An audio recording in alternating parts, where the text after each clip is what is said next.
요즘 스테이블 코인 입법 논의가 좀처럼 속도를 내지 못하고 있습니다. 발행 주체를 두고 논쟁이 이어지고 있기 때문입니다. 은행만 발행해야 한다는 주장도 있고 비은행이 참여하더라도 은행이 반드시 최대 지분을 가져야 한다는 의견도 적지 않습니다. 제도금융의 핵심인 은행이 중심에 서야 스테이블 코인이 제대로 발행, 유통될 수 있고 혹시 달러 스테이블 코인이 유입되더라도 금융시장 안정과 달러라이제이션을 막을 수 있다는 논리입니다. 얼핏 들으면 그럴듯해 보이지만 과연 현실도 그럴까요? 먼저 우리나라보다 훨씬 먼저 스테이블 코인을 논의해온 글로벌 금융시장을 살펴볼 필요가 있습니다. 실제로 은행들이 스테이블 코인 발행에 적극 나서고 있는지 보면 결론은 분명합니다. 그렇지 않다는 겁니다. 유럽의 미카법이 2023년 6월 시행되고 미국에서도 지니어스법을 통해 제도적 길이 열렸지만 실제로 은행이 발행한 사례는 2023년 4월 소시에티에 제네럴이 내놓은 EURCB와 USDCB 정도에 그칩니다. JP모건이나 시티, HSBC 같은 글로벌 은행들도 검토는 했지만 실제로 발행한 것은 스테이블 코인이 아니라 예금 토큰이었습니다. 그렇다면 글로벌 은행들은 왜 이렇게 조심스러울까요? 가장 많이 언급되는 이유는 은행의 기본 수익 구조와 잘 맞지 않기 때문입니다. 핵심은 예금의 자기 잠식 문제입니다. 고객 입장에서 보면 은행 계좌에 돈을 두는 것과 은행이 발행한 스테이블 코인을 디지털 지갑에 보관하는 것은 큰 차이가 없습니다. 둘 다 언제든 결제하고 이체할 수 있는 디지털 현금이기 때문입니다. 발행과 사용이 늘어나면 새로운 돈이 들어오기보다는 기존 예금이 토큰으로 이동할 가능성이 커집니다. 말 그대로 은행이 제사를 깎아먹는 구조가 될 수 있다는 우려입니다. 시스템 구조의 차이도 부담입니다. 은행 시스템은 영업일과 영업시간을 전제로 설계된 폐쇄망입니다. 반면 블록체인 기반 스테이블 코인은 24시간 365일 돌아갑니다.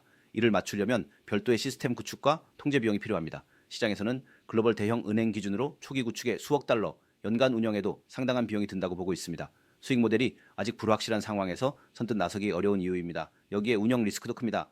은행이 스테이블 코인을 발행하면 금융상품 제공자를 넘어 결제 네트워크 운영자가 됩니다. 스마트 컨트랙트 취약점, 키관리 실패, 브리지 사고 같은 IT 사이버 리스크에 직접 노출될 수밖에 없습니다.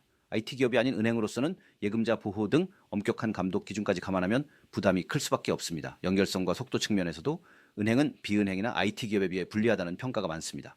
이런 이유로 글로벌 은행들은 스테이블 코인 대신 예금 토큰을 선택했고 그 빈자리는 비은행들이 채우고 있습니다. 페이팔, 유럽의 스테이시스, 싱가포르의 스트레이츠 X, 일본의 JPYC 등 다양한 비은행 스테이블 코인이 등장했고 규모는 아직 크지 않지만 점점 활용 범위를 넓히고 있습니다. 그렇다면 은행들이 소극적이니 우리나라를 포함한 미국 외 국가들은 조금 여유를 가져도 괜찮을까요? 전문가들의 판단은 정반대입니다. 테더의 USDT와 서클의 USDC가 이미 매우 빠른 속도로 확산되고 있기 때문입니다. 두 코인의 시가총액 합계는 2023년 말 1,160억 달러에서 2024년 말 1,800억 달러, 지난해 말에는 2,600억 달러 수준까지 커졌습니다. 불과 2년 만에 2배 이상 성장했습니다. 문제는 이 증가세가 단순한 투자 현상에 그치지 않는다는 점입니다. 물가 불안이 크지 않고 은행 카드 시스템이 잘 갖춰진 나라에서도 스테이블 코인이 스마트폰 속 달러처럼 조금씩 쓰이고 있고 특히 기업 거래와 국경 간 정산의 후단에서는 달러 스테이블 코인이 빠르게 자리 잡고 있다는 것이 업계의 공통된 시각입니다. 이 흐름을 그대로 두면 통화 주권 문제로까지 이어질 수 있습니다. 이제 결론은 분명해 보입니다. 원화 스테이블 코인 논의를 더 이상 미루기 어렵다는 점입니다. 동시에 은행 단독이나 은행 중심 컨소시엄만을 고집하는 접근도 현실적이지 않습니다. 우리나라 상황에서는 은행 중심과 비은행 중심의 컨소시엄이 같은 규칙 아래에서 경쟁하는 구조가 가장 현실적인 선택지로 보입니다. 은행은 신뢰와 규율을, 비은행과 IT 기업은 유통과 네트워크 효과를 맡아 원화 스테이블 코인 생태계를 빠르게 키워가길 기대해 봅니다.